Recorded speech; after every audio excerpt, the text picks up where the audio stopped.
semana pasada estuvimos viendo todo el capítulo 11 de Marcos, ¿verdad? Mark 12. En la semana pasada, el comienzo de la última semana de Jesús, entra a Jerusalén, una entrada triunfal, ¿verdad? Una entrada que nos decía el pastor que no solamente era como victorioso, entra como victorioso, ¿verdad? También entraba camino a su muerte. Jesús sabía qué iba a hacer en Jerusalén. Él estaba consciente de que era su última semana. Pues si ha habido algún hombre en esta tierra que sabe qué día iba a morir, él es Jesús. Sabía exactamente que él iba a morir esa semana. Así que vimos algo especial que se menciona allí, es que Jesús vio una higuera, una planta que no tenía fruto. ¿Sí? Él, en el capítulo 11 vemos a eso, ¿verdad? Especialmente una planta que no tenía fruto. Y él le dice a esa planta, le habla a esa planta y le dice que nadie coma fruto de ti jamás. Interesante eso lo que sucedió. Luego va al templo y lo limpia, por decirlo así, comienza a limpiarlo de todas las personas que estaban vendiendo animales, que estaban cambiando dinero. Hace una limpieza, ¿verdad? Le llamamos nosotros que él fue a limpiar el templo.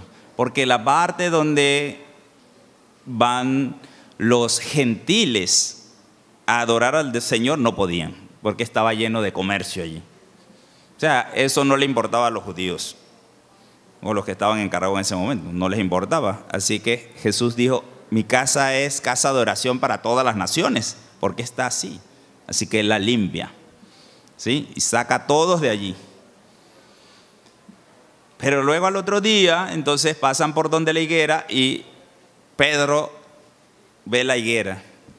Y la higuera, la planta está seca, desde la raíz, totalmente seca. Eso fue algo que le llamó mucho la atención a Pedro, ¿sí? Pero para nosotros es algo que tenemos que tener en mente. ¿Qué está pasando con esta planta? ¿Qué significa toda esta simbología que Marcos nos está presentando? Y ahora en el capítulo 12, Jesús empieza con una parábola. La parábola es muy conocida. La conocemos de diferentes nombres. En este caso, la parábola de los labradores malvados. Así la conocemos, ¿verdad? Los labradores malvados. Pero esta parábola tiene muchas enseñanzas y más bien veo un ministerio que está presentado ahí. La viña del Señor.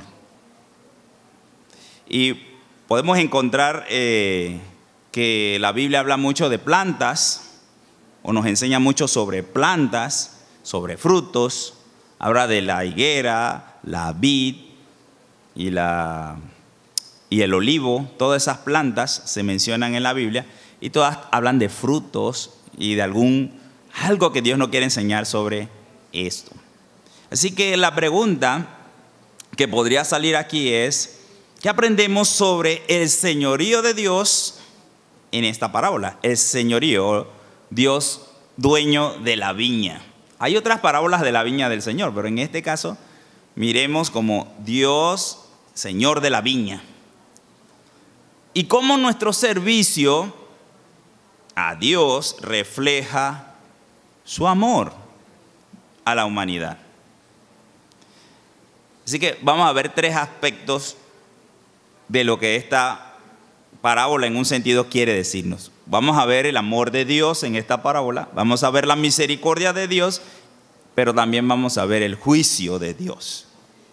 ¿Sí? Tres cosas que la parábola nos puede mostrar. En primer lugar, dice la Biblia en capítulo 12, versículo 1, Dice, entonces comenzó Jesús a decirles por parábolas: un hombre plantó una viña, la cercó de vallado, cavó un lagar, edificó una torre y la arrendó a unos labradores y se fue lejos. Y nos parece pues que este hombre poderoso tomó algo que era de él y lo arregló. Y se ve algo bonito allí, pero también nos recuerda muchas cosas. Jesús también tomó esta parábola de un lugar en la Biblia, en Isaías 5, y allá se lee también bonito, muy bonito, Isaías 5, por cómo menciona Isaías 5 a este hombre que está plantando la viña. Dice en Isaías 5, versículo 1, ahora cantaré por mi amado, el cantar de mi amado a su viña. Tenía mi amado una viña en una ladera fértil. Ya estamos viendo algo más de emoción aquí, ¿verdad? El amado que está hablando aquí dice que tenía una viña y él le cantaba a esa viña. Sí, estaba cantándole a la viña, estaba diciendo, wow, yo planté una viña en un lugar fértil. Así que es como una expresión de amor, ¿sí? Y hablando de plantaciones y creación, me recordó en dónde yo he visto esto. En Génesis. ¿Se acuerdan? En Génesis, el Señor comenzó a arreglar lo que Él tenía, el mundo. ¿Cómo estaba el mundo? Desordenado, vacío. Y Él comenzó a arreglarlo. 6 días se tomó arreglando el mundo y haciendo toda una maravillosa creación. Arregló todo, ¿verdad? Puso cerco, puso límites al mar, hizo tierra, hizo estrellas, hizo todo. ¿Y qué plantó en esa hermosa creación? Al hombre y a la mujer, ¿verdad? Puso al hombre y a la mujer allí. Y desde allí se ve cómo Dios muestra su amor desde el Génesis. A este hombre y a esta mujer le dio propósito. Vamos a leer en Génesis capítulo 1.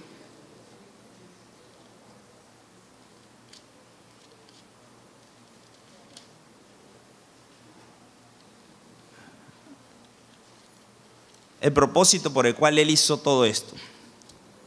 A veces no tenemos claro eso, pero ¿por qué Dios hizo todo eso hermoso y puso al hombre y a la mujer allí? Su creación.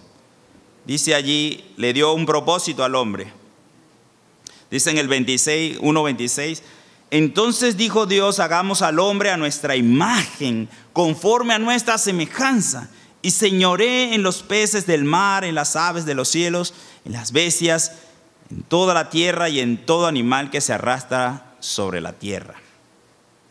Así que claramente se ve que Dios puso su imagen en el hombre y le dio el propósito de gobernar su creación, administrar su creación.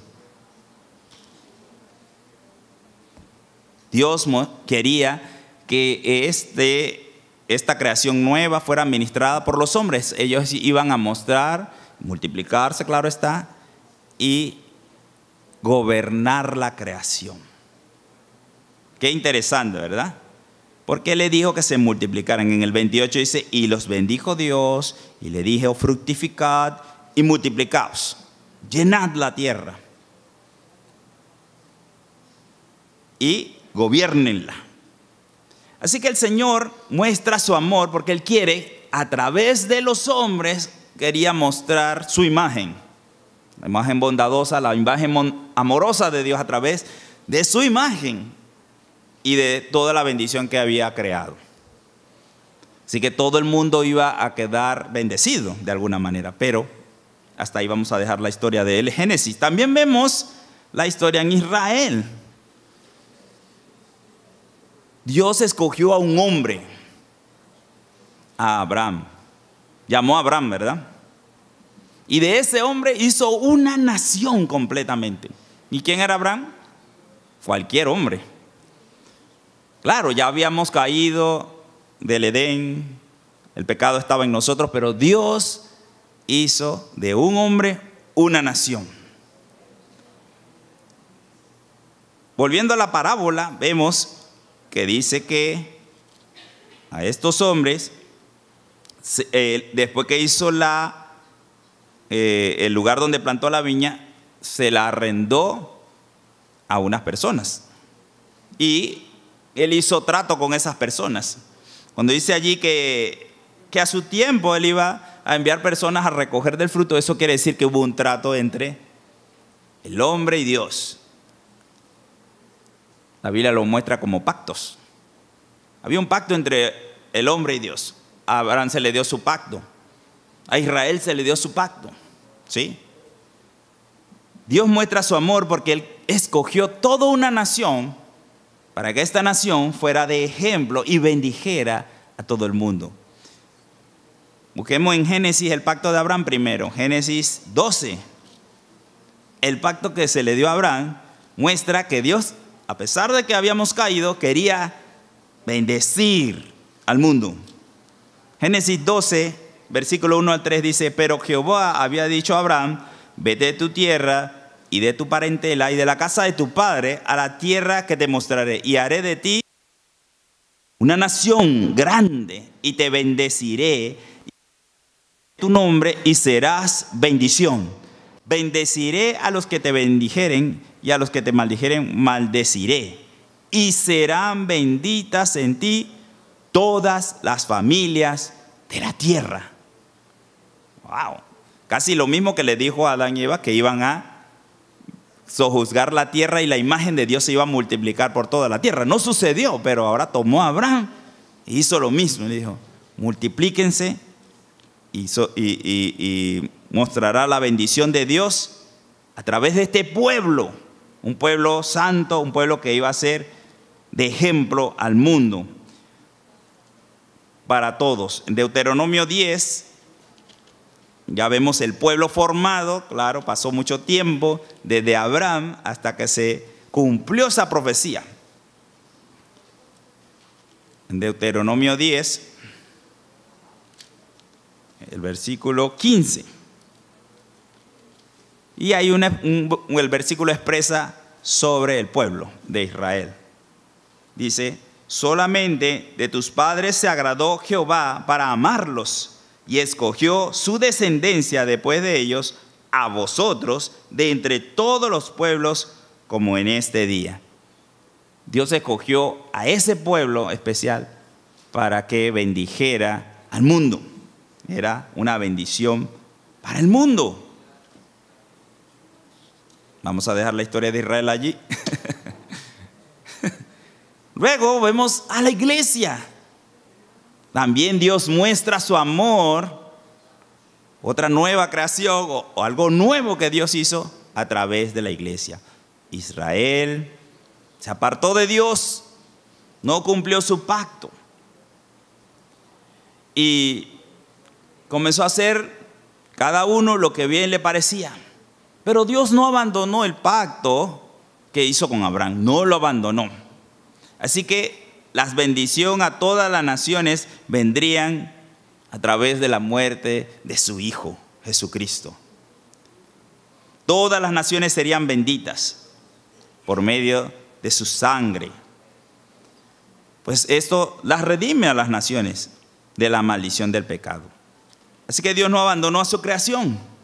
Ahora establece un nuevo pueblo, una nueva nación, con el propósito de reflejar el amor de Dios a través de ellos. ¿Y quiénes son ellos? La iglesia. Y ahí sí tenemos varios versículos, ¿verdad? Mateo 16, 18. La iglesia.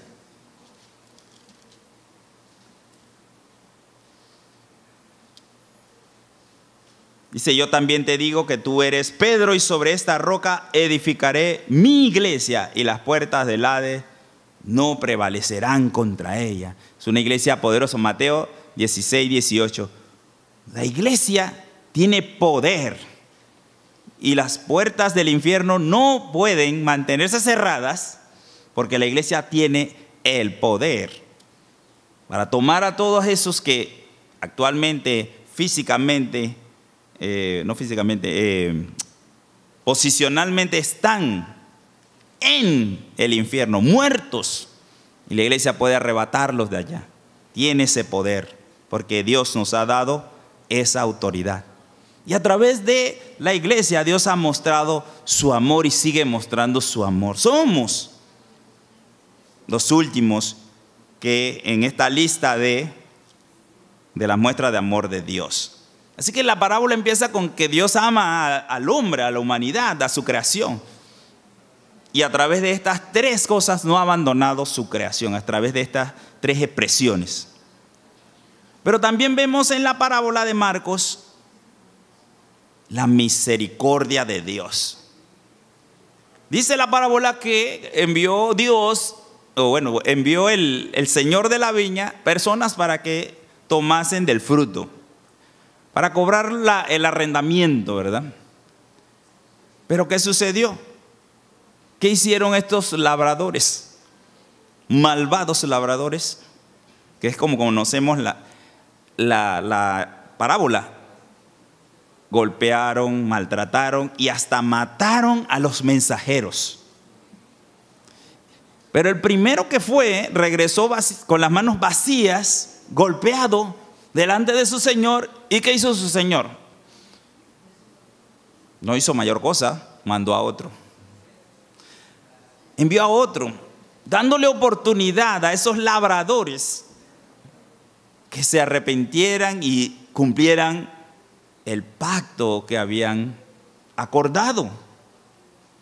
Miren la misericordia que muestra Dios en esa parábola, que también es la misericordia que le está diciendo a esos judíos, escribas y fariseos, que presten atención, porque Él estaba amándolos, les estaba profetizando sus acciones. Así que Dios fue misericordioso en enviar tantos mensajeros. No dice que uno, ni dos, ni tres, dijo muchos. Y a muchos golpearon y a muchos mataron, dice. Así que Dios muestra su misericordia con Adán y Eva también. Dios no dejó a Adán y Eva en su pecado. Sabemos que Adán y Eva fueron recogidos y se les dio una promesa inmediatamente.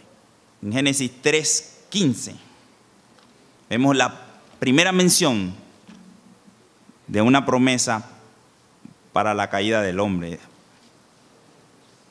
la promesa de un Salvador. Dice en Génesis 3:15: y pondré enemistad entre ti y la mujer, y entre tu simiente y la simiente suya. Esta te herirá en la cabeza y tú le herirás en el calcañar. Un paladín, un guerrero que iba a destruir a la serpiente, a aquella que había hecho caer a Adán y a Eva y a distorsionar la imagen de Dios. Dios no dejó a la humanidad perdida, sino que desde antes de la fundación del mundo ya estaba dándole un Salvador, pero allí se lo menciona por primera vez. Y Adán y Eva tuvieron que vivir con sus consecuencias, ¿sí? Y aprendieron que había consecuencias en cada acto que cometían, ¿verdad? Pero la promesa del Salvador mantuvo vivo a la especie humana. Un Salvador, así está. Un Salvador viene, un paladín, alguien que nos va a quitar de esta maldición. También se ve con Israel. Israel se apartó del camino, sí. Fue contumaz, rebelde. Pero tampoco Dios la dejó allí. Fueron castigados. Después de haberle enviado tantos mensajeros, tantos profetas, tantas advertencias del juicio que vendría sobre ellos, llegó el juicio a Israel. 70 años en cautiverio. Muchos murieron. No es sencillo el juicio de Dios. Pero no los dejó allí. Otra vez los levantó. otra vez les permitió regresar a su tierra. Después de 70 años, nuevamente levantó a Israel. Y a través de Israel, de ese Israel que se formó nuevamente, llegó el Mesías. ¡Qué bendición! Era una bendición para ellos. Su Mesías, su Rey había llegado, el Salvador. Pero lamentablemente no recibieron a su Rey. No le reconocieron. Y no los dejó allí. Ahora mismo Israel está en pausa, ¿sí? Detenida. Pero Israel tiene su promesa. Apocalipsis 19, 11. Dios es misericordioso y no nos abandona. Apocalipsis 19, 11 dice: entonces vi el cielo abierto y he aquí un caballo blanco, y el que lo montaba se llama Fiel y Verdadero, y con justicia juzga y pelea. Sus ojos eran como llama de fuego, y había en su cabeza muchas diademas, y tenía un nombre escrito que ninguno conocía sino él mismo. Estaba vestido de una ropa teñida de sangre, y su nombre es el Verbo de Dios. Y los ejércitos celestiales, vestidos de lino finísimo, blanco y limpio, le seguían en caballos blancos. De su boca sale una espada aguda para herir con ella a las naciones, y él las regirá con vara de hierro. Y él pisa el lagar del vino del furor y de la ira del Dios Todopoderoso. Y en su vestidura y en su muslo tiene escrito este nombre: Rey de Reyes y Señor de Señores. En ese momento que llegó Jesús, en el momento más angustioso, más difícil para Israel, vino a salvar a su pueblo. Hay esperanza. Él es misericordioso. Y es misericordioso con toda la humanidad. Porque al levantar a la iglesia, no dejó abandonada a todos los hombres y a las mujeres. Israel no fue de testimonio como pueblo, pero levantó un nuevo pueblo, la iglesia.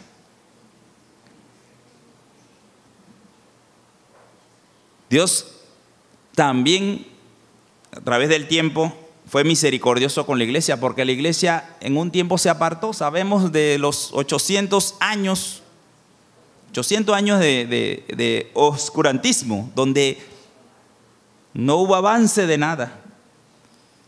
Y Dios levantó mensajeros, personas que hicieron el cambio. Uno muy conocido es Martín Lutero, ¿verdad? Que a partir de él hubo una transformación, pero Dios había enviado muchos otros antes. Y a través de Martín hubo un cambio, y otra vez la iglesia tomó su rumbo, tomó su propósito. Dios no se olvidó de la iglesia, no nos dejó perdidos. Otra vez tomó su lugar. Dios quiere que nosotros nos arrepentamos. Dios quiere que la humanidad se arrepientan, así lo dice en Pedro, ¿verdad? Él quiere que todos procedan al arrepentimiento, toda la humanidad. Él quiere. Pero sabemos pues que la salvación Dios la da en regalo, pero los hombres son los que tienen que aceptar este regalo de Dios. Estará la iglesia de nuestros días hoy. Martín Lutero, ¿cuántos años tiene? 500, ¿verdad? Como 500 años. Dice que 500 años de la Reforma se celebró el año pasado. Después de 500 años, ¿estará la iglesia de Dios cumpliendo con su propósito? El Señor nos dijo en Juan 15 que nada podemos hacer si no estamos conectados a Él. Nada vamos a poder hacer. La iglesia no puede hacer absolutamente nada si no estamos conectados con el Señor Jesucristo. Y solo hay una forma de glorificar al Padre, solo llevando frutos. Pero esto de llevar frutos en esta parábola también puede darnos tres situaciones.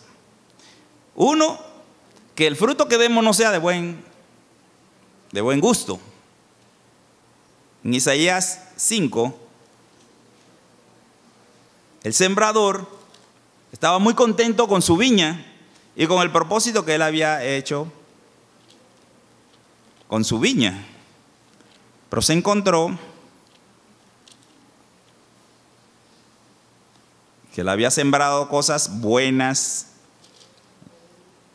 y el resultado fue otro. Dice allí en el versículo 2, la había cercado y despedregado y plantado de vides escogidas, uvas escogidas. Había edificado en medio de ella una torre. La torre era para vigilancia, ¿verdad? Que si venía algún ladrón o algo. Pero ya tenía su cerca, pero tenía también una torre de vigilancia. Y hecho también en ella un lagar, el lugar donde se exprimen las uvas, se saca el fruto, el jugo. Y esperaba que diese, ¿qué? Uvas dulces. Pero en vez de eso dio uvas silvestres. Dice que las uvas silvestres crecen con mucha facilidad. Dice que en México hay bastante de esas uvas y que sirven para hacer vinagre, porque son ácidas, súper ácidas. O sea, el Señor esperaba uvas dulces y lo que encontró cuando fue a comer fue uvas ácidas. Imaginen, ese ácido ya se le aguó la boca, ¿verdad? Ácido. Imagínense. No dar el fruto que se espera. No dar el fruto que se espera. Cuando no reflejamos el amor de Dios hacia los perdidos, no estamos dando el fruto que se espera. Cuando no hay pasión por los perdidos, no estamos actuando según lo que Dios espera de nosotros, como Él actuó. Cuando solo estamos interesados en recibir en vez de dar, no estamos llevando los frutos esperados al Señor. La segunda forma que el fruto sea malo o que sea algo contrario a lo que Dios espera es que se prive a Dios de recibir el fruto. Se prive a Dios de recibir el fruto. Eso fue lo que hicieron los labradores. No entregaban nada. Ellos se querían quedar con todo. La viña era del Señor. Es algo como tonto querer quitarle al dueño sus cosas y más a Dios, ¿verdad? Es como, ¿qué cabeza es esta? Si tú estás arrendando. Estos pensaban que haciendo este acto ellos se iban a librar. ¿Cómo le quitamos los frutos a Dios?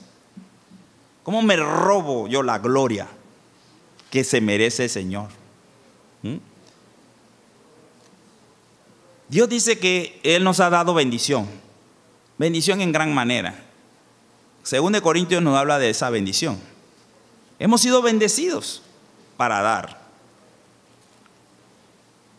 2 Corintios 9 dice, en el versículo 6, pero esto digo, el que siembra escasamente, también segará escasamente. Y el que siembra generosamente, generosamente también segará. Este es un principio universal. Usted invierte más, usted recibe más. Si bendecimos, hermanos, usted bendice a los demás, está cumpliendo lo que Dios quería hacer con nosotros. Cada uno dé como propuso en su corazón. No bendiga ni con tristeza, ni por necesidad, porque Dios ama al dador alegre. Dios no nos ha mandado a bendecir a otros de manera que me duela. Me duele bendecir a otros. Lo hago porque tengo que cumplir, pero me duele. No debe ser el propósito. Ni porque yo tengo una necesidad de aparentar algo. Debe ser con amor, con alegría, con gozo. Dios le ha dado a usted las herramientas para bendecir. Hay necesidad alrededor de usted, tanto espiritual como física. No solamente espiritual, porque somos muy dados a suplir la necesidad espiritual. Voy a orar por ti, hermano. Y vaya. Ya oré. Solo suplo la necesidad espiritual. ¿Y la física? Hay mucha gente con necesidad. Es más, Dios quiere que usted use de su dinero para bendecir a otros, porque Él le ha bendecido a usted. Nadie tiene tan poquito que no pueda bendecir a otro. Todos podemos bendecir de alguna manera a otras personas. Pero cuando nosotros nos quedamos con todas las bendiciones de Dios y no ayudo a nadie, sigo aumentando mis bienes y no ayudo a nadie, estoy robándole al Señor, porque eso es de Él. Esos son los frutos de Él que Él me ha dado, para que yo bendiga a otros. Dice todavía ahí en Corintios, y poderoso es Dios para hacer que abunde en vosotros toda gracia, a fin de que teniendo siempre en todas las cosas todo lo suficiente, entonces abundéis para toda buena obra. Dele gracias a Dios por lo que tiene hoy y bendiga a otros. Sigue ahí el versículo, pueden leerlo después. Así que podemos nosotros prácticamente quitarle a Dios su bendición, quitarle a Él su fruto y quedármelo. ¿Sí? Esos labradores lo hicieron. Algo difícil de creer. Eso es lo mismo que dice en Malaquías. ¿Cómo osas robarme cuando no me traes los diezmos y las ofrendas? Se lo dijo al pueblo de Israel. ¿Cómo le pueden robar a Dios? ¿Alguien le puede robar a Dios? Si todo es de Él, todo es de Él. Nadie le puede robar a Dios. Si todo lo que tenemos lo usamos nosotros, entonces esto no le da honor a Dios. Y en tercer lugar, o la tercera forma en que los frutos no llegan a Dios, pues es cuando la planta es estéril, no da fruto, de ninguna manera. Y eso fue lo que en el capítulo 11 nos enseñó. Cuando Jesús fue a buscar fruto de esa planta con muchas hojas, parecía muy verde y todo lo demás, pero no tenía ningún tipo de fruto. También nosotros podemos, de alguna manera, no dar fruto. Ahora, en el capítulo 15, para nosotros, de Juan, está claro cómo se da fruto al Señor. Capítulo 15, y que el Señor Jesús dice que Él es la vid, y no cualquier vid, sino la vid verdadera. Porque la vid anterior era Israel, pero esta es la vid verdadera. Si leen Isaías 5, ahí dice que Israel es la vid que Él plantó. En Isaías 5 está eso. Pero ahora Jesús dice, yo soy la vid verdadera. Israel era la vid, pero ahora Jesús dice, yo soy la vid verdadera. Y nada podemos hacer si estamos alejados de Dios. Me fui a Lucas. Dice, yo soy la vid verdadera y mi Padre es el labrador. Ya estamos claros de quién es el labrador. Todo pámpano que en mí no lleva fruto, lo quitará. Y siempre, todo el mundo se asusta. Lo quitará.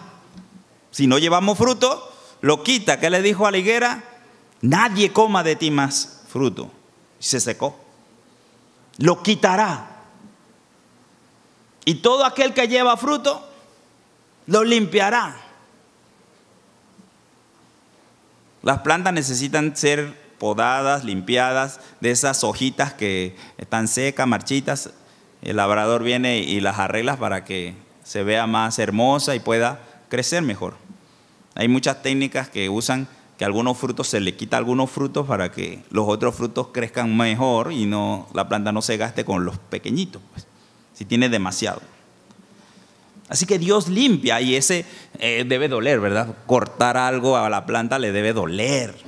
Pero Dios va a limpiarnos y Él nos limpia con su palabra. Dice, ya vosotros estáis limpios por la palabra que os he hablado. Así que la palabra de Dios, cada vez que nos encontramos con ella, convivimos con ella, Dios nos limpia y podemos llevar mayor fruto al Señor.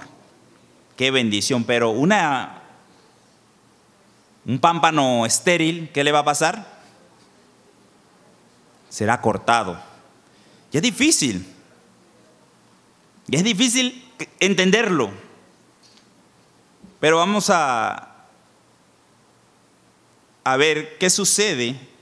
Porque vimos el amor de Dios, vimos la misericordia de Dios, pero también hubo juicio.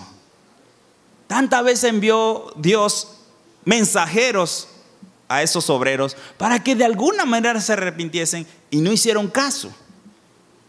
Y Dios pensó, bueno, de alguna manera, como yo fui el que hice el trato con ellos, voy a enviarle a mi hijo. Y a mi hijo sí lo van a respetar. Mucho amor que tiene el Señor. Un amor incomprensible. Por eso es que es raro, porque cualquier dueño de una viña no hubiera actuado de esa manera. Lo que hubiera hecho es que los eliminas y ya. Pero no, tuvo tal misericordia que aún su hijo amado fue enviado como uno de los mensajeros. Y estos labradores pues no pensaron como el Señor. Y lo que hicieron fue tal cual como su corazón dictó. Ay, ahora ahí viene el dueño, el heredero, eliminémoslos y ahora sí nos quedamos con todo. Algo absurdo, ¿verdad? Por matar al hijo se van a quedar con todo si el papá está vivo. No se entiende este pecado, pero así pensaron en su corazón, maquinaron en su corazón de esa manera. Y mataron al hijo. Pero la pregunta de Jesús debería dar escalofrío, porque él se lo estaba diciendo a los fariseos, le estaba anunciando que era el siguiente paso de ellos y que era el juicio que iba a venir sobre ellos.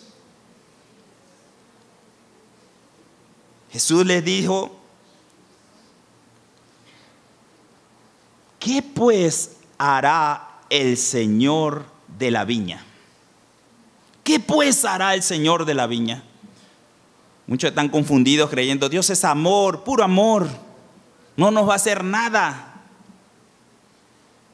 Pero en palabras de Jesús, ¿qué hará Dios a aquellos que le rechacen? ¿Qué hará Dios a aquellos que no le lleven fruto? ¿Qué hará Dios? Dice, vendrá y destruirá a los labradores. Eso es juicio de Dios. Y no está fuera de su amor, porque misericordia hubo bastante, ¿verdad? Tiempo para arrepentimiento hubo bastante. Pero aquel que no cambia sus intenciones y sigue en su propio caminar sin Dios, juicio le vendrá.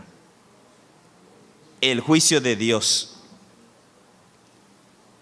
Lamentablemente, si la iglesia no hace bien su trabajo, muchos irán al infierno, muchos perderán sus vidas, muchos, miles. Si la iglesia hoy no está llevando los frutos que debe llevar, si no somos la imagen del amor de Dios, muchos se perderán. Es una tarea urgente, es una tarea que no podemos descuidar. ¿Qué sucedió después que el Señor destruyó a los labradores? Dice, y dará su viña a otros. ¿A quién le dio la viña? Ahora, ¿quién tiene la viña? La iglesia tiene la viña. Nosotros tenemos hoy la viña del Señor. Cantamos, ¿verdad? La viña del Señor. En la viña del Señor. Trabajar. ¿Sí?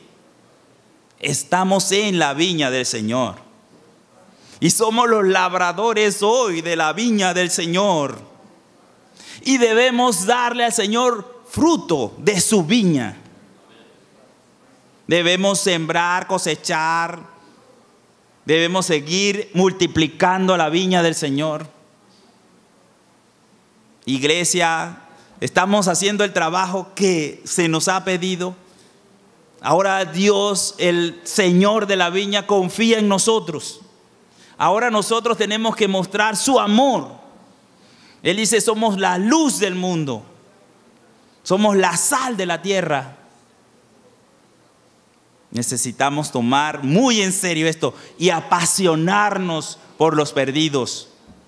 No descuidarnos, no enriquecernos, no disfrutar de las bendiciones que tenemos. Tenemos salvación, vida eterna. Pero no podemos descuidar nuestra labor. Es la viña del Señor. Una advertencia nos da Romanos.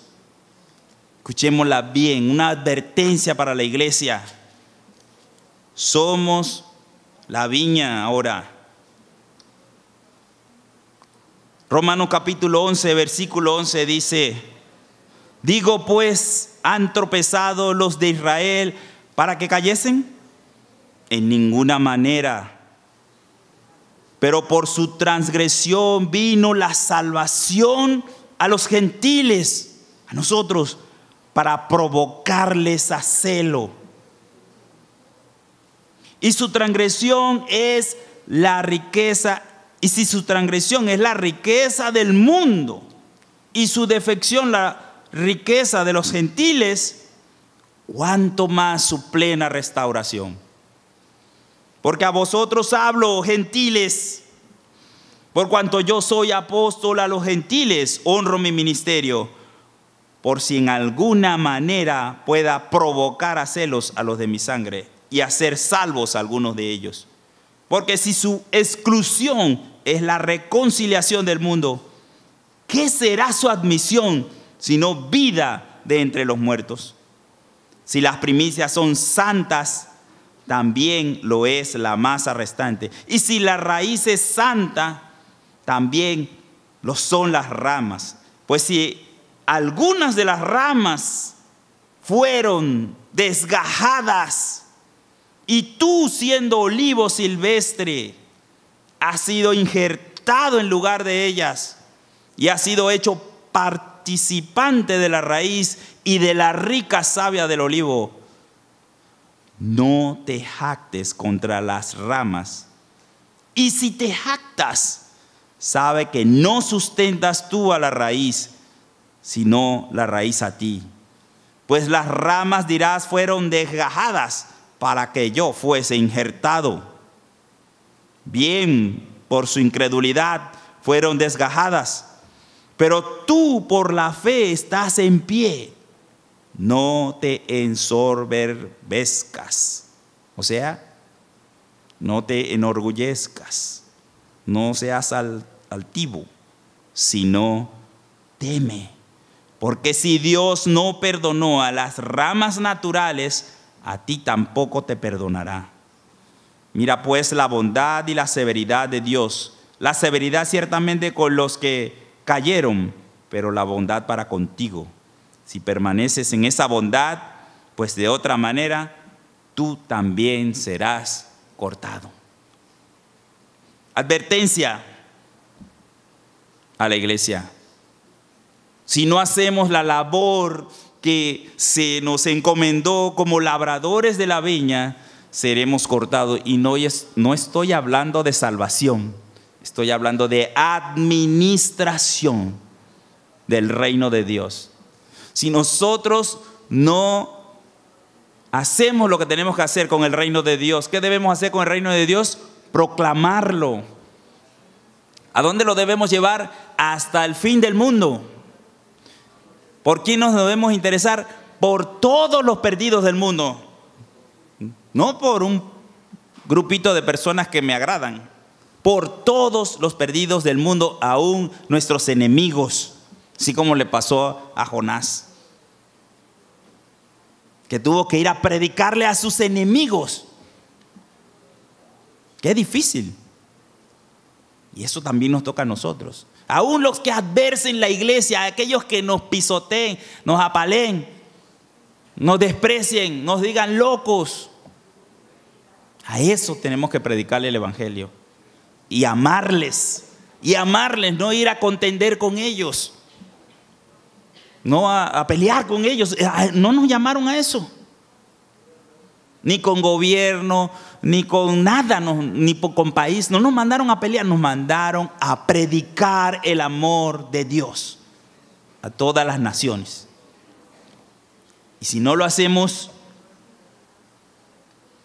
no creamos que tenemos algún poder para que no nos corten y nos digan: ya ustedes no me sirven, ya los tengo que quitar y necesito un pueblo que sí haga su trabajo. Y tenemos el poder, Hechos 1:8 lo dice, porque hemos recibido el poder de Dios, el Espíritu de Dios, para ser testigos. No solamente aquí en Panamá, sino en Colombia y más allá, hasta lo último de la tierra. Tenemos el poder, tenemos la autoridad, y ni las puertas del Hades prevalecerán contra ella. Iglesia, despierta. Juntos, esta iglesia ha sido bendecida con el Señor, pues de esos frutos tenemos que dar cuenta a Dios. En conclusión, esta parábola, pues yo no sé si la habían visto de otra manera, pero dice del amor de Dios, de su misericordia y del juicio de Dios. Dios muestra todo en esta parábola. Y Él amaba a estos hombres. Claro, ellos se dieron cuenta, están hablando de nosotros. El último versículo dice: se dieron cuenta de que era con ellos el asunto. Y desde ese momento hicieron exactamente lo que Jesús les dijo: no hagan eso. Procuraban matarle desde entonces. El juicio de Dios vendrá y nada podrá detenerlo.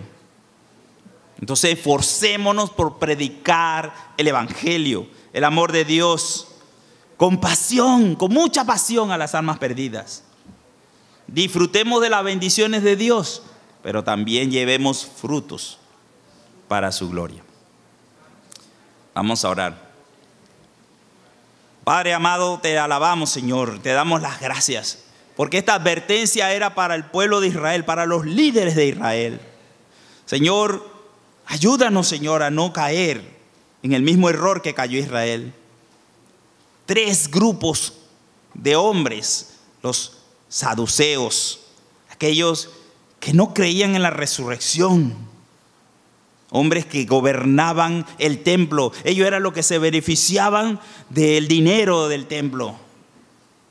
Ellos eran los que tenían a esos comerciantes dentro de la iglesia. Se envanecieron en los frutos de bendición que tú les das. Los fariseos, que tenían a la ley y gobernaban al mundo, a los hombres los gobernaban y los humillaban cuando ellos no guardaban la ley. Y los herodianos, que no eran de ninguna de las clases, no iban por Dios sino por lo político. Padre, que nosotros no caigamos en ninguno de estos grupos, que nosotros no representemos a ninguno de estos grupos, Señor. Que nosotros seamos buenos labradores, que cuidemos la viña del Señor, que con pasión trabajemos en ella, Padre. Que no sea una carga para nosotros el evangelizar, el predicar, el llevar las buenas nuevas. Que no sea una carga ni un dolor para nosotros ofrendar para las misiones, para la iglesia, para el ministerio.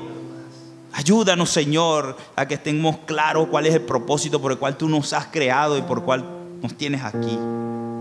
Ayúdanos siempre a vivir conforme al pacto que hiciste con nosotros, Padre. Tú nos vas a cuidar, tú nos vas a dar el poder, tú nos vas a dar la autoridad. Sufriremos persecución. Si tú sufriste, Señor, también nosotros. Pero gloria, porque tenemos la esperanza de una vida eterna, un cuerpo glorificado, estar en la presencia de ti por toda la eternidad. ¿Qué más queremos, Señor, si ya nos has dado todo? Ayúdanos a mantenernos, Señor, conectados a la vid que es nuestro Señor Jesucristo, para que esa rica savia, Señor, nos alimente y para que podamos ser canales del amor de Dios. Gracias, Padre, por ese amor inmenso. Gracias, Señor, porque nos has incluido y nos has hecho partícipes de la vid. En el nombre de Jesús te damos las gracias. Amén.